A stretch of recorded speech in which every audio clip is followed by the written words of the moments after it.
अस्सलामुअलैकुम नाज़रीन, पार्ट 2 में खुशामदीद। वीडियो की शुरुआत में एक बड़ी स्लूबी बग्गी सर्दी बाजार में दाखिल होती है। उसे देखकर बिन्यामीन कार्डिनल से पूछता है, ये कौन है? तो कार्डिनल कहता है, मुझे किसी ने नहीं बताया कि पोप की तरफ से एक वफ्द आ रहा है। बग्गी में और बग्गी के पीछे घोड़ा गाड़ियों पर उस्मान साहब के जांबाज सुलभी लिबास पहने बैठे होते हैं, जबकि बुरान झाड़ियों में छुपकर सारा मंजर देख रहा होता है। कुछ देर के बाद बुलंदी पर खड़ा सिपाही बुलंद आवाज से कहता है, दरवाजे बंद करो, तुर्क आ रहे हैं। ये सुनते साथ ही सिपाही दरवाजे की जानिब बढ़ते हैं तो पहले से अंदर दाखिल होने वाले आइकुत और सिपाही बेसुगुर तीर मारकर उन्हें जहन्नुम वासिल करना शुरू कर देते हैं। बाहर झाड़ियों में छुपा हुआ बुरान भी एक तरफ से भरपूर साथ दे रहा होता है। बाहर से बाजार की जानिब बढ़ते हुए उस्मान साहब एक तीर छोड़ते हैं। जब वो घोड़ा गाड़ी में रखे हुए बारूद के साथ टकराता है तो जोरदार धमाका होता है। पूरा बाजार इस धमाके से लरस जाता है। धमाके की वजह से कार्डिनल बिन्यामीन और दीगर भी गिर जाते हैं। बिन्यामीन उड़ते हुए कहता है, हमला करो सिपाहियों, जबकि कार्डिनल अपने साथियों के साथ खेमे की जानिब भाग जाता है। बाला हतून बाजियान और अलाउद्दीन के साथ पिछले रास्ते से बाजंतीनियों पर टूट पड़ती है। सामने से उस्मान साहब भी बाजार में दाखिल हो जाते हैं और आगे बढ़ते हुए वो कई लाशें गिरा देते हैं। बाजियान भी इस लड़ाई में बाला हतून के शाना बिशाना लड़ रही होती हैं और कुफार मुसलसल कटते ही चले जाते हैं। छुपा हुआ बुरान अलाउद्दीन की जानिब बढ़ने वाले काफिर को तीर मारकर हलाक कर देता है। अलाउद्दीन इधर उधर देखता है कि तीर कहां से आया है। उधर लड़ते हुए मेहमद कहता है, तुम लोग मेरे बाजार पर कब्जा करते हो, हाँ? ये कहते साथ ही वो एक ही हल्ले में कई बाजंतीनियों को काट डालता है। उधर बुरान उस्मान साहब पर हमला करने वाले बाजंतीनी को तीर मारकर हलाक कर देता है। उस्मान साहब भी इधर उधर देखते हैं, मगर बुरान एकदम से खुद को छुपा लेता है। फिर कहता है, चाहे आप मुझे निकाल भी दे, मैं तब भी आपको नहीं छोड़ूंगा हुजूर, मेरी जान आपके रास्ते में कुर्बान हो जाए। बाजार में जरकुत बाजंतीनियों को काटते हुए कहता है, देखो तुम सब कैसे तितरू की तरह बिखर गए हो। मैं एक एक करके तुम सबको अपनी फौलादी तलवार से काट डालूंगा। अपने साथियों को हावी देखकर बुरान खुश होते हुए कहता है, माशाल्लाह माशाल्लाह माशाल्लाह। बाजार में उस्मान साहब और बाला हतून एक दूसरे का हाथ पकड़कर लड़ रहे होते हैं और दाएं बाएं आगे पीछे मौजूद बाजंतीनी सिपाहियों को एकदम से काट डालते हैं। इस लड़ाई में क्योमास भी मेहमद का साथ दे रहा होता है, जबकि बुरान जब जब उसका कोई साथी मुश्किल में होता है उसकी जान बचा रहा होता है और खुद को जाहिर नहीं करता। लड़ते हुए उस्मान साहब कहते हैं, कासदों के अलावा सबको मार डालो, कोई नहीं बचना चाहिए। अलाउद्दीन और गोंचा भी शाना बिशाना लड़ रहे होते हैं। लड़ते हुए अलाउद्दीन गोंचा से कहता है, गोंचा तीर कमान से निकल चुका है, मैं किसी भी खतरे का मुकाबला करूंगा।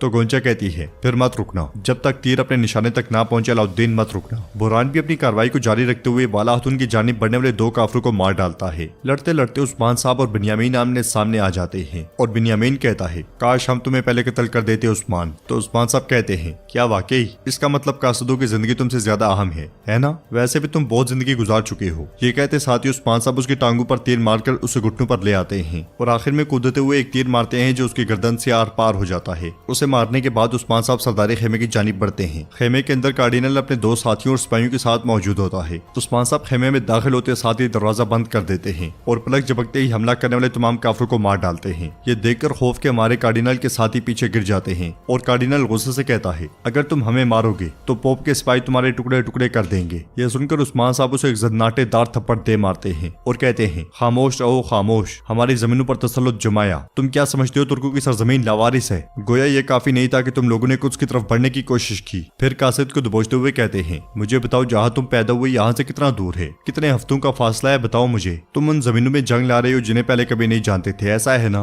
ये कहते साथ ही उस्मान साहब उसे जमीन पे फेंक देते हैं और मजीद कहते हैं, तो तुम सुलभी जंग शुरू करना चाहते हो? मेरी तरफ देखो। फिर बाजंतीनी परचम उतारते हुए कहते हैं, मेरा नाम उस्मान है, मैं तुम्हारी सुलभी जंग शुरू होने से पहले खत्म कर रहा हूँ। तो जमीन पे गिरा हुआ कासिद कहता है, हम तो सिर्फ हुक्म के पाबंद हैं, हम तो वही करते हैं जो बादशाह और पोप कहते हैं। आपके यहाँ एक मशहूर कौल है, कासिद को नुकसान नहीं पहुँचना चाहिए। जवाब में उस्मान साहब कहते हैं, तुम लोग कासिद नहीं बल्कि इंसान की शक्ल में एक शैतान हो। तुम जैसे कासिदों को नुकसान भी पहुंचेगा और उन पर हमारा गजब भी नाजिल होगा। ये कहते साथ ही उस्मान साहब उसे फिर से लात मार के जमीन पे फेंक देते हैं। उधर बाजंतीनी सिपाहियों को अतावत देकर उरहान चुपकर खड़ा हो जाता है और खंजर से सूरज की शुआएं उनकी आंखों पर डालता है, जिसके पड़ने पर एक बाजंतीनी सिपाही कहता है, वहाँ कोई है। इसके साथ ही जब वो आगे बढ़ते हैं तो दरख्त के पीछे छुपा हुआ उरहान उन पर हल्ला बोल देता है। अलचम खातून और उरहान के सिपाही भी निकलकर बाजंतीनी सिपाहियों पर हमला कर देते हैं। शोर की आवाज सुनकर मजीद बाजंतीनी सिपाही उसी जानिब बढ़ते हैं, जबकि उरहान अपने साथियों के साथ मिलकर वहाँ मौजूद सबको मौत के घाट उतार देता है और आगे बढ़ते हुए कहता कहता है, बाकियों ने शोर सुना होगा, इन्हें उठाकर एक तरफ रख दो। मगर जाते जाते वो एकदम से रुक जाता है और लाशों को देखने लग जाता है। सर्दी बाजार में बाज़ंतीनियों की लाशें ही लाशें पड़ी होती हैं। सिपाही कार्डिनल और कासदों को लेकर खेमे से बाहर आते हैं और उन्हें घुटनों के बल बिठा दिया जाता है। उस्मान साहब आगे बढ़ते हुए कहते हैं, ये एक ऐसी सरजमीन है जिसके तुम आदी नहीं हो। यहाँ चलना इसलिए मुश्किल है और जहाँ तक इन्हें फतह करने का ताल्लुक है तो ये बिल्कुल नामुमकिन है। जेरकुताई तुम अब इमरान तेगन के पास जाओगे, उन्हें बताओगे कि कार्डिनल और कासिद हमारे पास जिंदा कैद हैं। बदले में वो गुंदूज साहब को देगा। फिर कार्डिनल की छड़ी तुरान को देते हुए कहते हैं, इसे बतौर सबूत अपने साथ ले जाओ ताकि वो गुंदूज साहब को नुकसान ना पहुंचाए और इन शैतानों को जकड़ दो। ये सुनते साथ ही सिपाही उन्हें पकड़कर साथ ले जाते हैं और उस्मान साहब मेहमद से कहते हैं, हमने ये सर्दी बाजार तुम्हारे इल्म लाइब गैर कुफ्फार को दिया था, लेकिन हमने इसकी बदौलत बहुत से काफिरों का खात्मा किया है। गरमियान का शानदार परचम फिर से बुलंद होगा। सरहदी बाजार फिर से गरमियान की मलकियत है। यह सुनकर गोंचा और मेहमद बहुत खुश होते हैं और मेहमद कहता है, हम आज तक आपको गलत जानते थे उस्मान साहब, हमारे गुस्से और लालच ने हमारी आंखें अंधी कर दी थी। अल्लाह आपको खुश रखे। मैं याकूब बे को सब कुछ बताऊंगा जो कुछ हुआ है।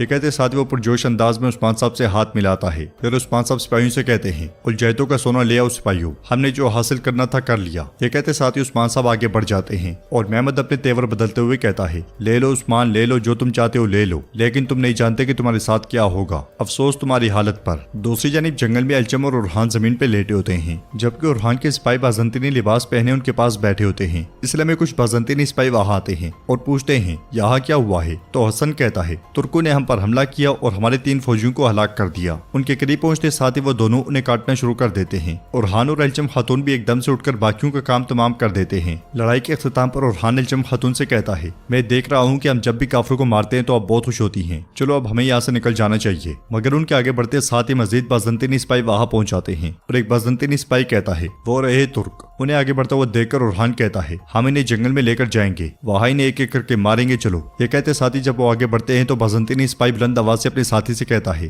अतरानोस पैगाम भेजो। ये सुनते साथ ही उरहान के कदम रुक जाते हैं और उसका साथी भाग पड़ता है। अलचम उरहान से कहती है, चले उरहान चलें, मगर उरहान कहता है, खबर अतरानोस नहीं पहुंचनी चाहिए। उसकी नजरें मुसलसल अतरानोस भागते हुए बाज़ंतीनी सिपाही पर टिकी होती हैं और अगले लम्हे वो उसकी जानिब भाग पड़ता है। कई बाज़ंतीनी उस पर हमला करते हैं, मगर वो कमाल महारत से उन सब के हमलों से बचता हुआ आगे बढ़ता ही चला जाता है। अलचम खातून और सिपाही बाकियों पर टूट पड़ते हैं और हान भी बाज़ंतीनी सिपाही से तीर कमान खींचकर भागते हुए बाज़ंतीनी सिपाही का शिकार कर डालता है। ये देखकर अलचम खातून कहती है, उरहान जो कुछ आपने किया खतरनाक था। तो उरहान कहता है, मुझे ये करना पड़ा, मैंने वही किया जो करना चाहिए था। इसके साथ ही वो सब वहां से रवाना हो जाते हैं। सरदी बाजार में अलाउद्दीन गोंचा से कहता है, यह हसरत खत्म हो जाएगी गोंचा, मैं शाम को अपने बाबा से बात करूंगा। तो गोंचा कहती है, मैं भी भाई से बात करूंगी और बाबा को पैगाम भिजवाऊंगी, जो कुछ होता है होने दो। जवाबन अलाउद्दीन कहता है, कहने दो जिसने जो भी कहना है, इस कहानी का इख्तिताम खुशगवार होगा। तो गोंचा कहती है, हमने बेकार के वादे नहीं किए मदरसे वाले। इसके साथ ही वो दोनों खुशी खुशी आगे बढ़ जाते हैं। दूसरी जानिब उस्मान साहब उलजैतों का सोना देखते हुए कहते हैं, क्या इमरान सिर्फ कासिदों से मुतमईन हो जाएगा? तो अलाउद्दीन कहता है, गुंदूज साहब के बदले हम उन्हें कासिद और कार्डिनल देंगे हुजूर, अगर उसके पास अकल है तो वो उससे जरूर मुतमईन हो जाएगा। तो उस्मान साहब कहते हैं, हाँ वो अकलमंद जरूर है, हमारी तवक्को से भी ज्यादा अकलमंद। गुंदूज साहब यकीनन हमारे लिए कीमती हैं, लेकिन कार्डिनल और कासिद इमरान के लिए उतने अहम नहीं हैं। उसके लिए इनमें और कीड़े मकोड़ों में कोई फर्क नहीं है, ये सिर्फ पॉप के लिए अहम है, इसलिए मैं कहता हूँ कि वो सोना भी मांगेगा। ये सुनकर बाला खातून कहती है, तब बारूद से लदी हुई हमारी घोड़ा गाड़ी की बारी होगी। ये सुनकर उस्मान साहब कहते हैं, हाँ ऐसा ही है, लेकिन हम उसे असली सोना नहीं देंगे, हम सोने को 2 हिस्सों में तकसीम करेंगे, उन 2 में से एक कबीले भेजेंगे, दूसरा हिस्सा सोगौत में वाक़िया खुफिया खजाने में भेजा जाएगा। यह फरीजा तुम्हारा होगा सिपाही बैसुंगुर और रायकूत, इस बारे में किसी को इल्म नहीं होना चाहिए। फिर बाला खातून से कहते हैं, बाला ये अपनी बेटी से एक और दरख्वास्त करते हैं, हमें वो अतरानोस के मामले पर ताज़ा तरीन मालूमात देगी, सारे मंसूबे हमारे हाथों में होने चाहिए। जवाबन बाला खातून कहती है, वो हमारे लिए ऐसा करेगी, हम अतरानोस को अपनी मुट्ठी में करेंगे। इसके साथ ही वो सब आगे बढ़ जाते हैं। तो नाज़रीन एपिसोड भी इख्तिताम पजीर होती है। अगर आपको वीडियो पसंद आए तो वीडियो को लाइक करें, चैनल को सब्सक्राइब करें और बेल आइकन पर लाजमी से